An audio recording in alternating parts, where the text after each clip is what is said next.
Presented by That Time I Got Reincarnated in the same world as an anime podcaster, this is Shonen Jumping the Gun, the show where we set our sights on the first chapter of a manga and decide if it's a misfire or a bullseye. Let's see how many rounds are in this magazine.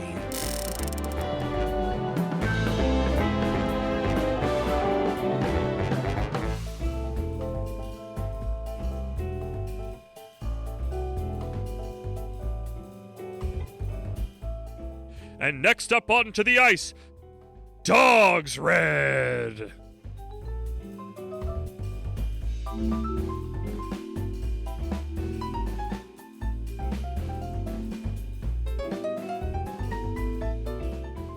Welcome everybody to Shonen Jumping the Gun. It is I, Kermit the Grog, your ice skating marvel, with my Prince of the Penalty Box, Isekai Sensei Sama Brad. Brad, how you doing today? You just get hit? You having a heart attack? No, I hit other people. You do hit other people. I guess, yeah, that's why you're in the box all the time. And on today's episode, as you already heard, we're covering Dogsred. For time of recording, Chapter 1 came out November 8th, 2023. November 8th? November 8th. Isn't there like 7 chapters out already? What? You're not supposed to... No, we're talking about that later. Remember? No, I don't. Oh. So before we get into the summary, I do want to point out for this particular series, this is done by the mangaka behind Golden Kamuy, which is a manga and anime that we've talked about on the mainline podcast before, and is one that is very near and dear and close to my heart. So if you like that one, or you like this and the art jumps out at you because the art and the character designs are very different, I literally can turn my head 90 degrees to my right and see a Golden Kamuy poster, and it brings me great joy that I own that. Go check that as well. And with that little housekeeping out of the way, let's get started into the summary of the speedrun summary of the first chapter of Dogsred, which I still don't know if that's supposed to be that or not. We don't know yet. We start on our main character, Ro Shirakawa, at a figure skating event. The stands are packed with his fans, mostly young women fawning over him. We learn tragically that his mother, who helped write his choreography, died in a car accident very recently, and his twin sister is not here. He's all alone, and his last performance was sloppy. Figure skating is an expensive passion, and he hopes to make it to the Olympics, at least that's the chatter. He goes out there, giving it all for his mother. It's a perfect performance. The crowd is in awe. He finishes in first place and celebrates. This is quickly followed by a wordless rage tantrum. It's kind of hard to figure out from only one chapter. He goes nuts, but in a very unexpected way, because he's like legit happy to have won. It doesn't look happy. He's like destroying things. Well, he celebrates for a moment. He goes, yes, and then you cut to this. Yeah. He freaks out, tossing a chair into the rink and destroying the set around the rink until he's finally tackled. I really want to specifically point out, still wearing his skates, he does like a high kick slicing the social media backdrop, and it's insane. This is the joy that I love from this artist, and gets taken author. Down by one of the little girl rink maids or whatever they're called. Incredible. Cut to later. He's been expelled from the figure skating community, and the media questions why he did what he did as we see him moving up north to Hokkaido. Suddenly, we're at a high school hockey game and learn about what the sport is and what makes it different from other sports. If you know hockey, literally explain what hockey is. You need to do that. Maybe you don't know. They had to do that for freaking football, like sports that aren't big in Japan. You got to explain this stuff. They were like, they hit a vulcanized rubber puck. I think that's them being... Did we have to go this far? Yeah. Anyway. The team needs to win to continue their school's hockey domination. Here we meet Kechi Genma and learn he's a blue chipper coming up to that high school next year. Back in Hokkaido, Ro is being driven to his new home with his sister, getting a real sense he's a prince out in the sticks now. But there's a lot of ice skating in the air because it's cold in Hokkaido. Also, moving in with their grandfather. Thank you. Also got big because they referenced the Ainu, which is a very important plot point thing in Golden Kamuy, and I was just like, yes, I feel the spirit of my manga reading ancestors, which is me however many months ago when I was reading Golden Kamuy. I wonder if this mangaka is from Hokkaido. I don't actually know. He might not be. I don't know. That would be weird if he's not, considering. Maybe he learned about it. At the house, he's accosted by a cute, realistic-looking cat, and we get a glimpse of hobby equipment. Foreshadow. His sister asks him why he did it, but we don't see the answer if there is one. So Which is still burning me. Yes, samesies. Cut to Rue skating on the ice pond he saw from the drive earlier. He loves skating and clearly still loves his mom as he pities the situation and thinks of other ways to get to the Olympics. I believe he suggests speed skating at one point. The townsfolk, mostly children, come to watch his melancholy skating as Rue skates towards a hockey goal at the end of the pond. He's warned by the kids that that's little Genma's, and if anyone goes near it, he beats them bloody, literally drawing the goal line with their blood, or at least that's the legend. Or I guess a little more than legend. This is a thing that's happened. This man is real, I guess, and that's shown because Rue thinks little of it and Genma and skates over to an enemy. But lo, Genma appears in hockey equipment and goes to kick Rue's ass. The two take part in stylish combat on the ice as Rue gracefully avoids Genma strikes while smack talking his crappy backwoods skating. End of chapter 1. I'm so used to some of these other chapters where the ending feels more like, okay, we've set up for our big adventure, and this ends like in the middle of a situation, which is kind of refreshing. It feels like the end of a regular chapter, not the end of a first chapter. And it was so interesting because, you know, in our last episode, we talked about how well the first chapter did to sort of set everything up, and it didn't go too far, but it didn't give you too little. And this one I thought was so close to that. And then it just sort of ended abruptly. Yes. I have a theory, and this will use all the information we've gained from reading these other ones. Dogsred, besides being written a new series by an already accomplished artist, because like Golden Kamuy is nothing to slouch at. It's like hundreds of chapters, and it's good. This is also, if I remember correctly, this is them coming back to a series they already wrote to give it another try. Now that they are further along in their career, they're like, I can do this one better. So I think they don't have to be like, I wrote this big, you know, here's the pilot. It's like, no, I'm just going to start freaking writing this manga because I'm good at that. And this is this, and I already know the story and I can do it better now because I've already done it, sort of, kind of. It'd be interesting to cover that at some point in the future. So I think that's why it's a little bit more like, this is a standard chapter because it didn't need to do the like, oh, my pilot got picked out. Here's a slightly souped up version of the pilot. It was still long though. Yeah, it's still a first chapter, but and it gets a lot of things done, but I think that's why it can end more regularly than like the big setup, because it's like, you're going to be back. You know his pedigree. Besides the sort of abrupt end where I thought there would be another 2 or 3 pages, the only thing that stood out to me as sort of weird is something I already mentioned during the summary, which was when they were explaining how hockey works. And you said, like, yeah, they have to explain how hockey works for people who are starting to read this that don't know. But also some of the explanation just felt a little weird and forced. And also because they set it up as the announcer at the hockey game was saying it. So, like, in the middle of a game, this announcer is explaining to everyone how hockey works. I mean, if there's a sport that you don't, because I feel like if you don't understand, if you've never seen hockey, like, hi, we live in a cold place that sometimes, like, hockey is very around and accessible to us, so it's very normalized. I don't know how that is in, like, warmer places, even if there's indoor ice rinks. So Tampa Bay. Yeah. Maybe that it seems silly to us to explain it when it is so second nature, but that's not everybody's situation. It wasn't, and especially probably isn't. Well, I'd say probably isn't in Japan. I don't know that. It wasn't that it needed to be explained. It was the way that they went about explaining it. I just thought it was funny. It wasn't not like detrimental or anything. It's just an observation. When it came, I was like, oh, that's okay. Is that what we're doing?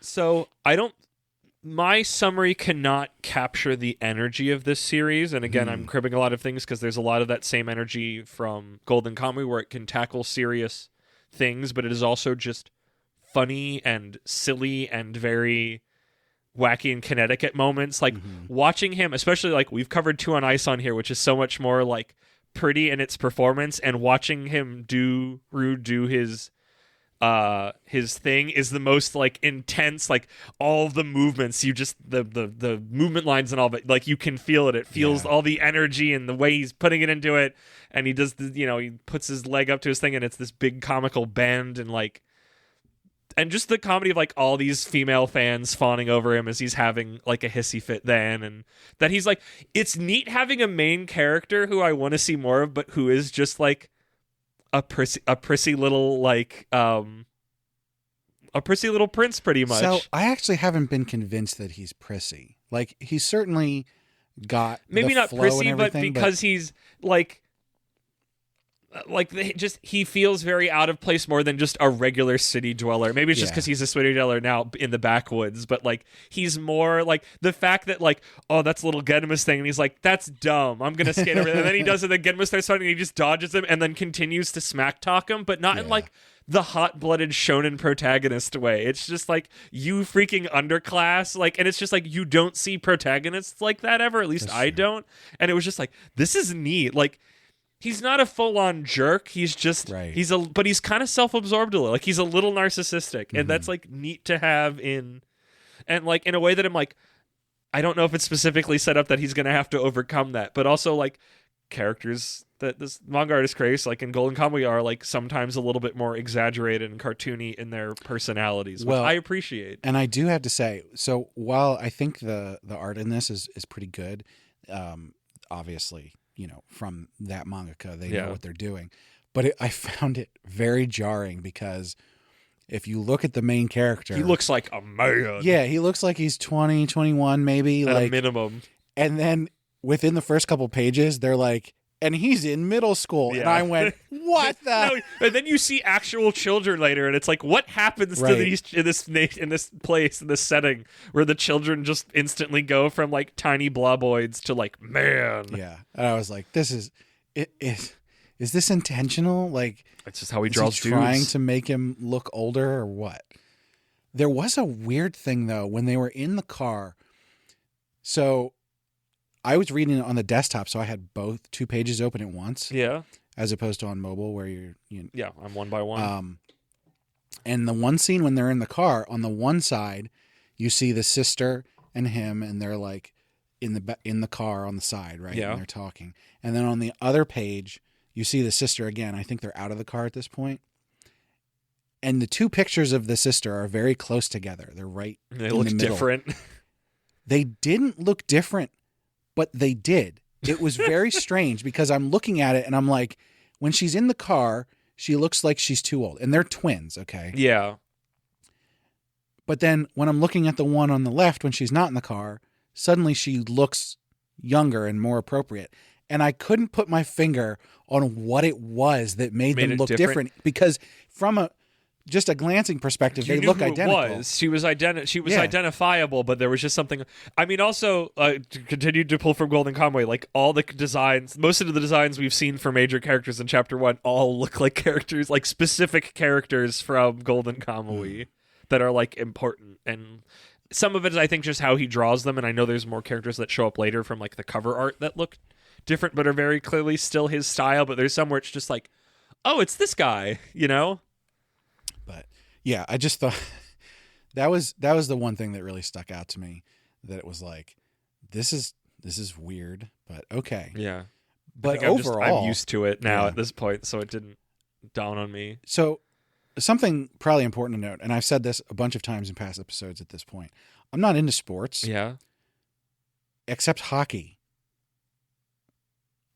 I'm into hockey. Oh, how did you feel with this? Did your love of hockey or your enjoyment of hockey increase your enjoyment of Dogsred? No, it didn't, and I'll tell you why. I mean, also, there's not really any hockey. There's very little hockey. There's no hockey in it. It's mostly It's more figure skating, which I feel like our time reading 2 on Ice has actually prepared us for pretty well. Which is why I was like, when it ended very abruptly, like you right don't get any hockey. Yeah, I was like, but you said this is hockey. I didn't get no hockey. Yeah. I actually have. Actually, no. Before we get to that, I think. Are there any other major things you want to go over? No. I think overall, I really had a good time with it. It was an interesting sort of. We didn't really get into anything, so it's really hard to say. But like, welcome to Shonen jumping the gun, my friend. But so many other first chapters give you so much all at once, and sometimes that's good and sometimes that's bad, as we've seen very recently in recent episodes. And I don't think this one didn't give us enough to get into it, but I also think it could have given us more. It's sort of a weird, it's on the line of like, this was a really good first chapter, but that would be the thing that I would toss that up a little bit somewhat to, A, this is not in the magazine. I think this is plus or whatever. It's just Dun, on dun, the app. dun. Yeah, I know. And second, That makes more sense. this is a well-known artist coming back to something they've already done, and I think because of that, they don't have to be so like sink or swim about it, so they can take their time a little bit more. But I'm not allowed to read more than one chapter. Now you can. You're free of it. You can keep going. Yeah. Well, I guess with that, what is your quick draw rating on this? So our ratings, we start at the bottom with certified flop, which is something that usually dies within 19 to 20 chapters, like the bare minimum. I describe it as a grave you would spit on. Patooey! Next up is a regular flop. It's maybe like more like 30 to 40 chapters, give or take. It's probably going to die. We can say 35 or less. Yeah, We can make that official. We could make it official, I guess. I don't stealing know. that I from never. Shonen Flop. This was a lot more of like gut feeling stuff, so it's still coming into focus. Then we have It'll Live, which is the most like it'll get across the finish line. It'll survive maybe like 50 to 100, but it's not making it past that. It will tell a whole story. It'll probably it's probably not getting an anime unless something weird happens. Hey, shovelware. Oh yeah, shovelware. Shonen Jump doesn't usually get shovelware though. That's true. Though I don't know if we've got anything that's really fit It'll Live. They recently. pull the really cheap isekais. For Yeah, shovelware. exactly. Because you got to pay Shonen Jump then if you want Shonen Jump stuff, and not That's just some right. random Yahoo writing light novels on the internet. Yeah. And then we're actually getting into more better territory with Hit, which means like it's vibrant. It's getting usually 100 plus. Sometimes it gets an anime. I would call a Mashal a hit. Yeah, it was a hit until the anime came out. Yeah, true. Yeah. Mashal and Undead Unluck both got some short stuff from those animes, even if they were good. Well, I don't know about the Undead Unluck one, but They whatever. could have just not had rapping in it. I They would've been digress. fine. And finally, at the top, we have the Supernova, which is like the industry changer, Demon Slayer, One Piece, Jujutsu Kaisen. Naruto. Naruto. Bleach, what's Dragon? I don't know what Dragon Ball is. I don't know what you're talking about. Um, But yeah, like something that is wild and would change the industry, and I don't know if we'll ever actually know we found one of those from these. But it'll be cool when that glass gets broken, freaking Stone Cold Steve Austin style. It'll be really exciting. one day One day it might happen. I'll open one and be like, We'll both oh end like my this one. God. Haven't had it yet. Had ones that I loved, but never like. And who knows if you could even figure that out from chapter 1? Guessing not, but hey, whatever. So with that, our ratings. Brad, what was your rating? this is going to happen every time. I'm going to waffle between It'll Live and it's a hit. Yeah. I have to say It'll Live. I want it to be a hit again. Wow. What I want is for it to be a hit, and that's not what I'm going to get, and so I have to say It'll Live. I'm saying it's a hit. I think the author's pedigree, how much I enjoyed the first chapter, some other information I'll talk about shortly, and the fact that it's not in the magazine proper, I think is going to all do it gangbusters. It'll be let to live Those are some good long reasons. enough.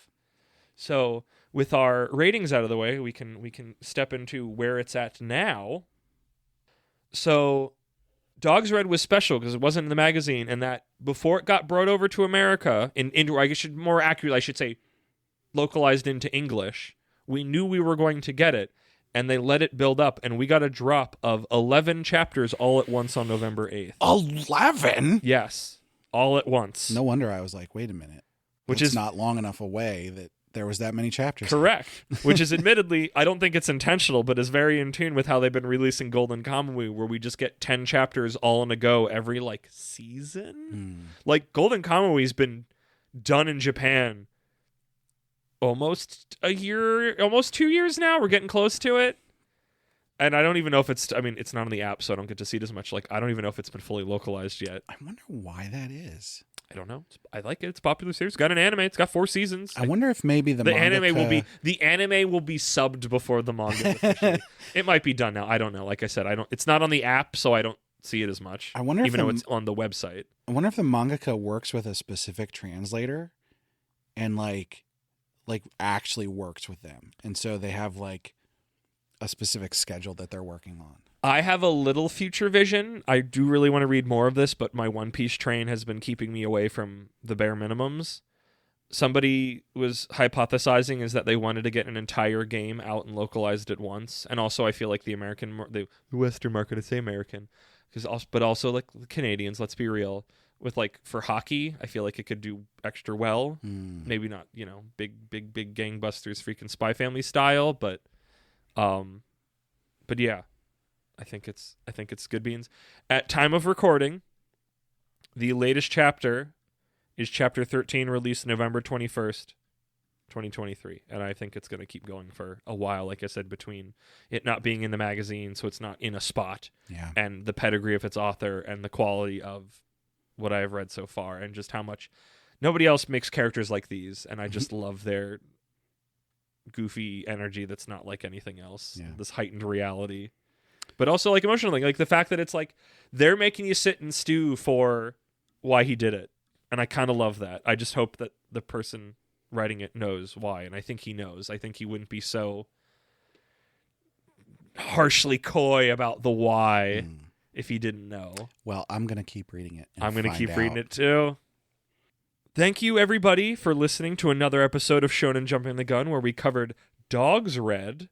And you can play along at home if you join us on the Shonen Flop Discord. I know, join our Discord too, but join theirs. It's very good. Where I run the flop pools, where you can cast your own vote when a new manga starts. If you think it's going to be a flop or a hit or any of those other ones I described, you can play along with us. And I add it to my big Google Doc sheet.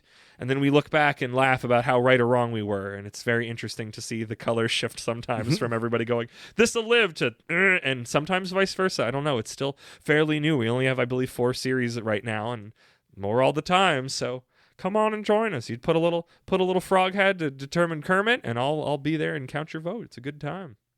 With that out of the way, Brad, hit me with them plugs. As always, we want to thank Sugoi Mart for partnering with us. Sugoi Mart's a retailer of Japanese snacks, drinks, toys, and merch.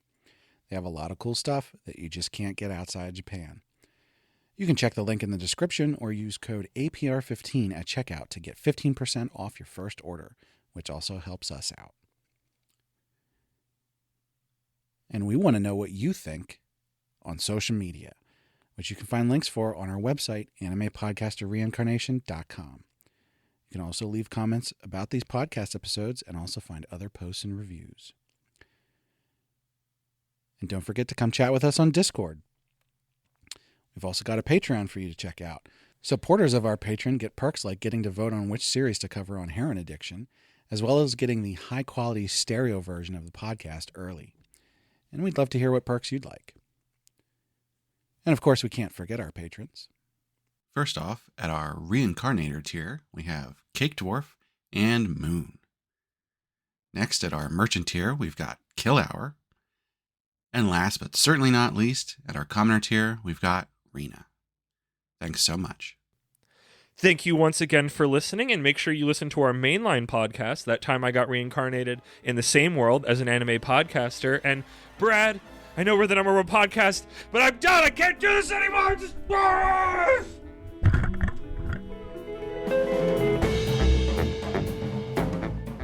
Kermit has been banned from podcasting.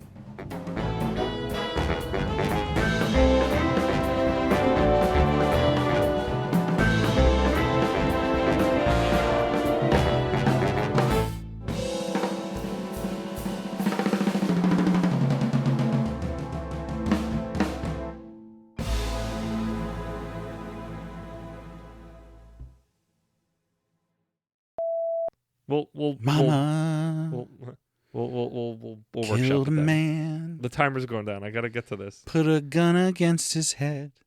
Pulled my trigger, now he's dead. Blam!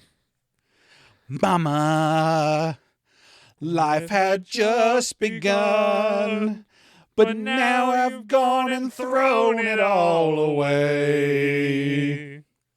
Mama, ooh, didn't mean to make you cry. If I'm not back again this time tomorrow, carry on, as if nothing really matters. What were we talking about? So this is why we got to pre-record it, so it's not a slog. All right. Ratings. Ratings. I see a little silhouette of a man. Scaramouche, I'm trying to remember the Scaramouche. thing that I say. Will you do the fandango? Thunderbolt and lightning, very, very frightening me. Galileo! Galileo. Galileo. Galileo. Galileo Figaro Figaro. Magnifico. I'm just a I'm poor just trying boy, to find what I'm going to nobody freaking loves what my me. bit is going to be because we've already done skating. He's just a poor boy from a poor family. Spare him his life from this monstrosity. Easy come, easy go, little high, little low.